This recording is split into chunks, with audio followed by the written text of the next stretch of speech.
Bonjour les amis, j'espère que vous allez bien, très heureux de vous retrouver pour une nouvelle vidéo. Aujourd'hui, on va parler des abdos. Alors c'est un secret pour personne, les abdos, c'est pas ma tasse de thé.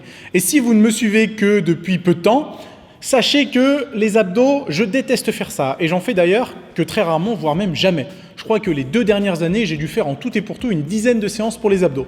Parce que je trouve que c'est un peu ennuyeux et j'ai jamais réussi à comprendre si vraiment, en rajoutant des séances d'abdos, ça permettait d'avoir une différence visuelle en termes de développement musculaire. Il faut savoir que quand je préparais des compétitions, je faisais des abdos peut-être les 3 semaines avant les compétitions à raison de 2 à 3 séances par semaine. C'est-à-dire qu'en tout et pour tout, 6 à 9 séances sur toute une prépa, ce qui n'est pas énorme, mais je faisais ça juste parce que ça m'aidait à contrôler la contraction de mes abdos. Et sur scène, c'est important de pouvoir sourire et contracter ses abdos, de faire en sorte que ce soit le plus naturel possible.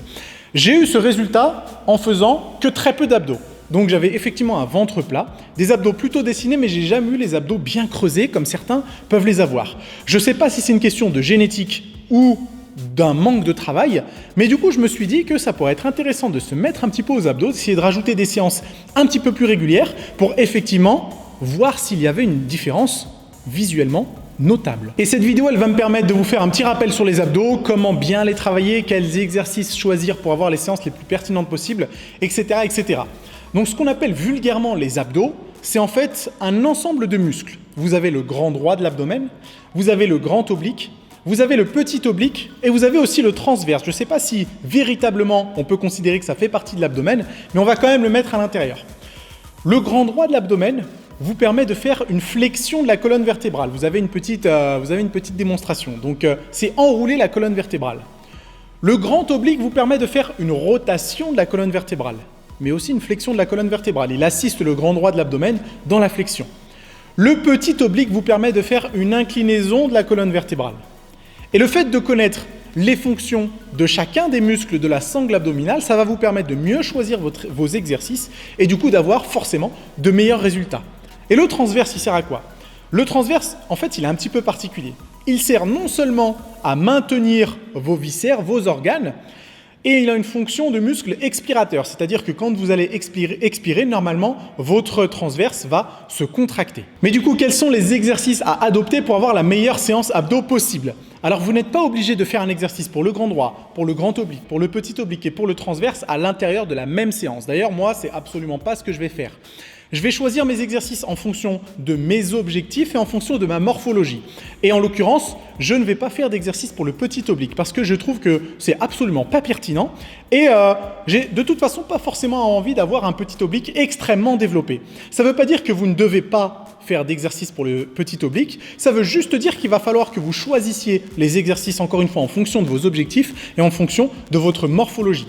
Je vais surtout axer mon travail sur le développement du grand droit de l'abdomen, c'est-à-dire le muscle qui est responsable de la flexion de la colonne vertébrale. Pourquoi? Parce que tout simplement, de nature, j'ai tendance à avoir les obliques, le grand oblique, plutôt bien développés, et en plus, j'ai tendance à ne pas trop stocker de gras dans cette partie-là du corps. Alors qu'au niveau du grand droit de l'abdomen, non seulement je stocke du gras, non pas que de faire des abdos, ça va me permettre de perdre du gras, mais le fait d'avoir des abdos plus développés, même s'il y a une petite couche de gras par-dessus, et du coup on les verra forcément mieux. Ma séance abdos va être du coup constituée de 4 exercices. 2 exercices pour le grand droit de l'abdomen, donc flexion de la colonne vertébrale, un exercice pour le grand oblique et un exercice pour le transverse.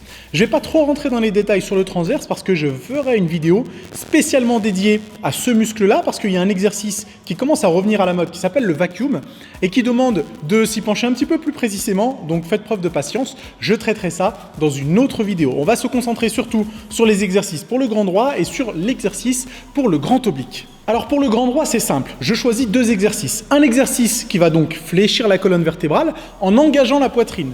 Le deuxième exercice va toujours fléchir la colonne vertébrale en engageant cette fois-ci le bassin.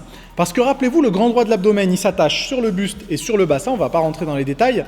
Disons que vous avez juste besoin de connaître la zone d'insertion. Et du coup, il va permettre de faire bouger non seulement la poitrine, mais aussi le bassin. Donc pour moi, c'est plus pertinent d'avoir un exercice qui va mettre en mouvement la poitrine et un autre exercice qui va mettre en mouvement le bassin. Attention, vous ne pouvez pas cibler le bas des abdos parce que vous allez mobiliser le bassin. Ça ne marche pas comme ça.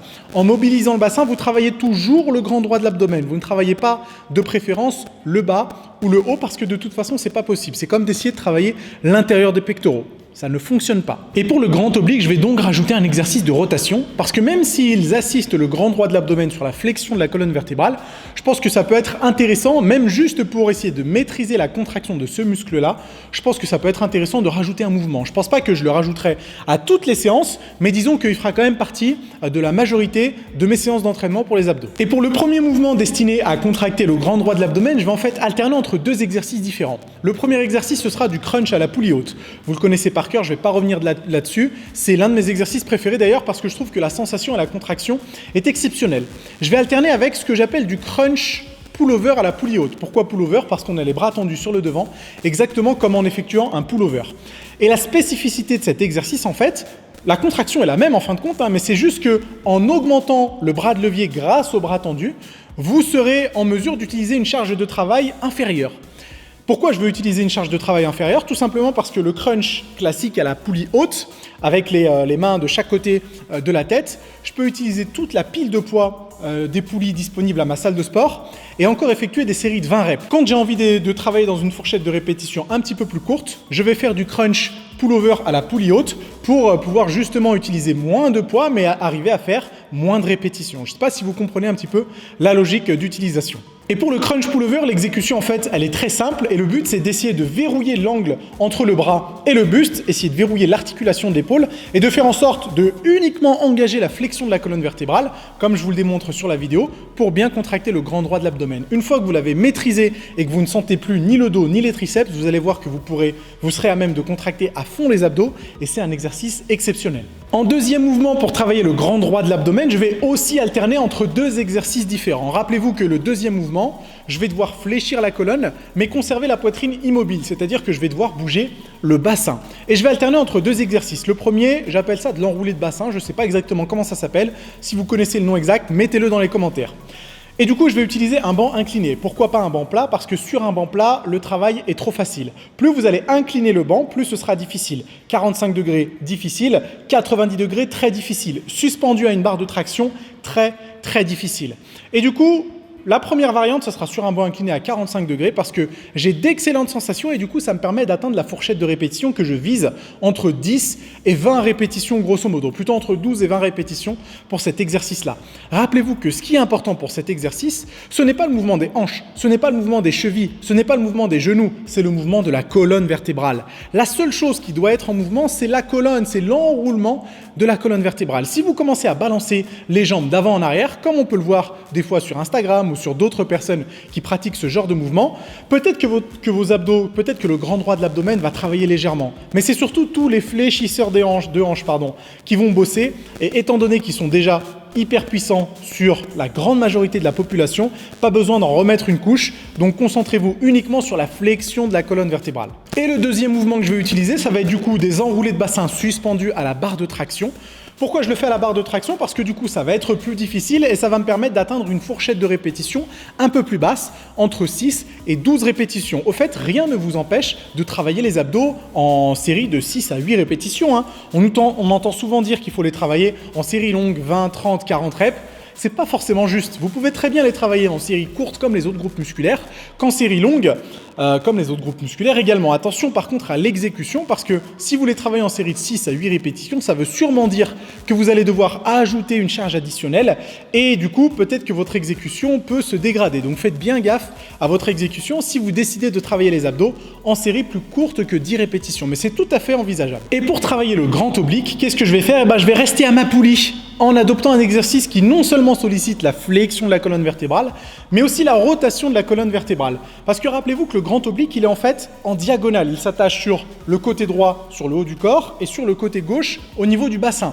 Et du coup, pour essayer de le stimuler à 100%, il faut essayer de ramener, moi ce que je fais, c'est que je visualise l'épaule qui va essayer de toucher le bassin du côté inverse. Et ça me permet de provoquer cette contraction puissante qui me permet d'avoir un travail efficace. Et du coup, je vais rester à ma poulie en mode crunch à la poulie haute, mais ce que je vais faire, c'est que je vais attraper la corde d'un seul côté et je vais tout simplement fléchir la colonne vertébrale, comme vous le voyez sur la démonstration, pour engager cette rotation et cette flexion. Ça suffit largement pour travailler le grand oblique. Rappelez-vous que de toute façon, il a bossé sur les mouvements de flexion pure de la colonne vertébrale, donc pas la peine d'en mettre trop de couches. Et pour le transverse, je vais également alterner entre deux exercices différents. Ce sera du gainage classique et un exercice qu'on appelle le vacuum. Mais comme je vous ai dit en début de vidéo, je ferai une vidéo spéciale sur ce sujet, sur le vacuum, parce que pour vous apprendre à l'effectuer, il faut que je puisse vous le démontrer selon tous les angles différents et ça demande une vidéo entière sur le sujet. Donc faites preuve d'un peu de patience.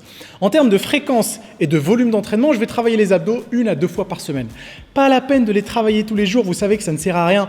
De la même façon que vous ne travaillerez pas les biceps tous les jours, pourquoi travailler les abdos tous les jours? 1 à 2 fois par semaine, ça suffit largement. En termes de volume d'entraînement, 3 à 4 séries par exercice. Le nombre de répétitions dépendra de l'exercice que je vais effectuer. Ça peut aller de 6 jusqu'à 20 répétitions. Et les temps de récupération, je les conserve courts. 30 secondes de récup, ça suffit largement à pouvoir enchaîner la séance suivante. Et voilà les amis, c'est tout pour aujourd'hui. J'espère que ces séances abdos vont me permettre d'avoir une sangle abdominale de fou furieux. À mon avis, entre 8 et 10 semaines d'entraînement plus une diète pour passer en dessous des 11-10% de masse grasse, ça me permettra de vous montrer un petit peu les résultats. Et je suis sûr que ça pourrait être pas mal du tout. Sur ce, dites-moi ce que vous en avez pensé. Si jamais vous avez apprécié la vidéo, un pouce bleu, abonnez-vous à la chaîne, bien sûr partagez-la au maximum. On en discute de toute façon dans les commentaires et on se retrouve très bientôt pour une autre vidéo.